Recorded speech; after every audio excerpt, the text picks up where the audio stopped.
I think I came to write this over decades of pondering the questions that all creative people ponder. Why is it that I have these urges to make things? Why am I always longing for time to experiment, to waste in trying things out? Where will I find an audience for this? Will anyone care? And yet I persist, just as most creative people will,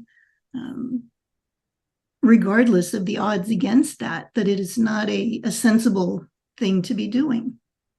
I think we can be talked out of our creative callings, but as James Hillman pointed out in his notion of the daemon, our destinies can be postponed, but the daemon doesn't go away.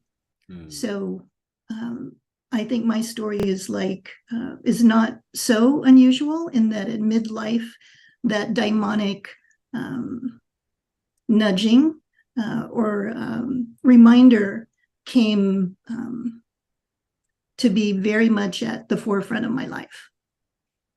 So as a visual artist, as a former corporate person in a creative post in the corporate world at one time in my life, all of those lives seem to come to a kind of transition point at around the time I turned 50, where I needed to really find out for myself more about this creative calling,